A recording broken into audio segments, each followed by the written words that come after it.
Assalamualaikum warahmatullahi wabarakatuh. Anak-anak soli dan solihah kelas 7 SMP IT Assalam. Kali ini pelajaran PADB Bunda Nena ingin melanjutkan tentang dakwah Nabi Muhammad SAW di Mekah.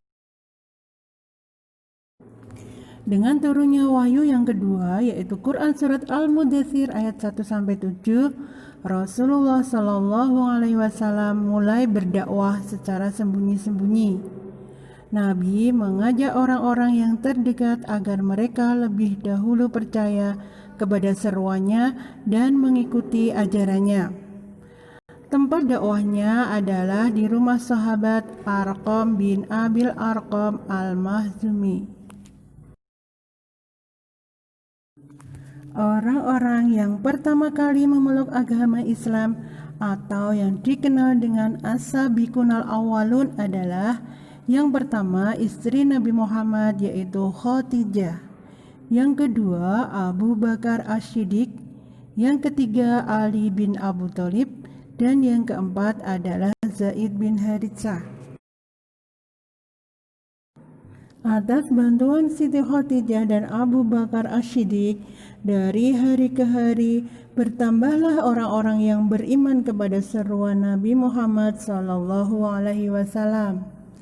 Dari kalangan sahabat antara lain adalah Utsman bin Affan, Zubair bin Awam, Abdurrahman bin Auf, Abdullah bin Mas'ud, Yasir, Ammar bin Yasir, Sa'id bin Yaid, Amir bin Abdullah, Utsman bin Mad'un, Qudamah bin Mad'un, Abdullah bin Mad'un, Khalid bin Sa'ad, Sa'ad bin Abi Waqqas, Talhah bin Ubaidillah, Arqam bin Abil Arqam, Ja'far bin Abu Talib, Khabab bin Al-Ard, Bilal bin Rabah, Abi Zarim Al-Ghifari, Abu Salamah, Imran bin Hasim, Sa'id bin Sa'id, dan Ubaidillah bin Haris.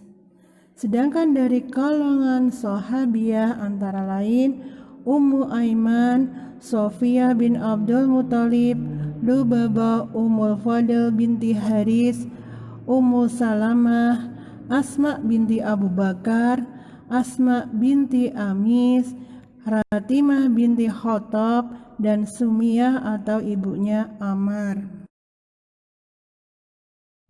Perintah untuk dakwah secara terang-terangan terdapat dalam surat Al-Hijr ayat 94-95 yang artinya, maka sampaikanlah olehmu secara terang-terangan segala apa yang diperintahkan kepadamu dan berpanggilah dari orang-orang yang musyrik. Sesungguhnya kami memelihara kamu daripada kejahatan orang-orang yang memperolok-olok kamu.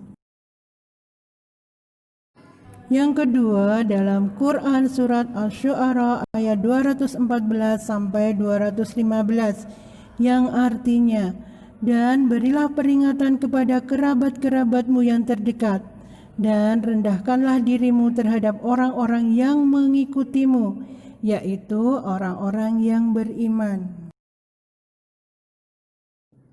Setelah Rasulullah SAW menerima wahyu tersebut, beliau mulai berdakwah secara terang-terangan. Pertama-tama beliau mengumpulkan seluruh sanak keluarganya di kaki Gunung Shafa untuk mengajak mereka beriman kepada Allah Subhanahu wa Ta'ala. Salah satu pamannya yang bernama Abu Lahab bersikap sinis dan tidak mau menerima dakwah Rasulullah SAW. Bahkan Abu Lahab meminta Rasulullah untuk mengubah Gunung Shafa menjadi gunung emas. Banyak cara yang dilakukan oleh orang-orang kafir Quraisy untuk menghambat dakwah Rasulullah SAW. Yang pertama, menyuruh pamannya Abu Thalib untuk menghentikan dakwahnya. Namun Nabi Muhammad menolaknya. Beliau menjawab, "Demi Allah, meskipun seluruh anggota keluarga mengucilkanku, aku akan terus berdakwah menyebarkan ajaran Islam. Yang kedua, membunuh dan menyiksa budak-budak mereka yang masuk Islam. Yang ketiga, Abu Jahal menyewa orang Yahudi untuk mengejek dan mencaci Nabi Muhammad SAW. Akan tetapi justru pada akhirnya orang Yahudi tersebut masuk agama Islam karena keluhuran akhlak Nabi Muhammad. Yang keempat, mengutus Utbah bin Rabi'ah untuk menawarkan kepada Nabi Muhammad harta benda yang banyak, wanita-wanita dan yang cantik, dan pangkat.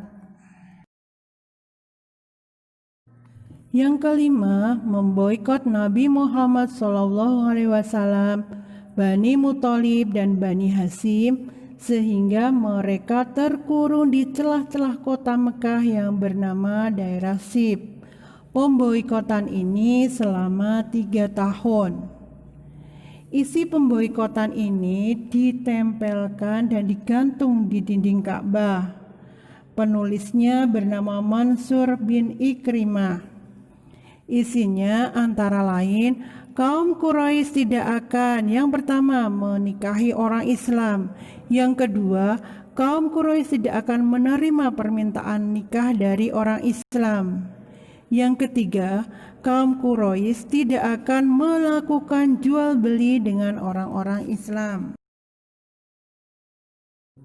Yang keempat, orang Quraisy tidak akan mau berbicara. Yang kelima, kaum Quraisy tidak mau menengok orang Islam yang sakit. Yang keenam, orang Quraisy tidak akan mengantar mayat orang Islam ke kuburnya. Yang terakhir, orang Quraisy tidak akan menerima permintaan damai dengan orang Islam dan menyerahkan Nabi Muhammad SAW untuk dibunuh. Meneladani perjuangan Nabi Muhammad SAW di Mekah adalah yang pertama, tugas dan tanggung jawab tidak bisa dipikul sendiri, tetapi harus ada kebersamaan dan persatuan dari berbagai kalangan masyarakat.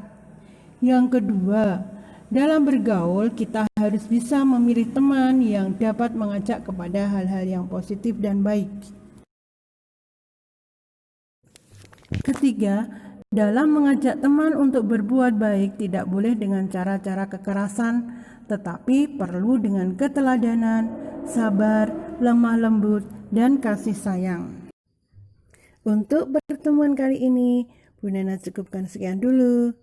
Tetap semangat belajar dan selalu istiqomah dalam beribadah. Bu Nana akhiri, wassalamualaikum warahmatullahi wabarakatuh.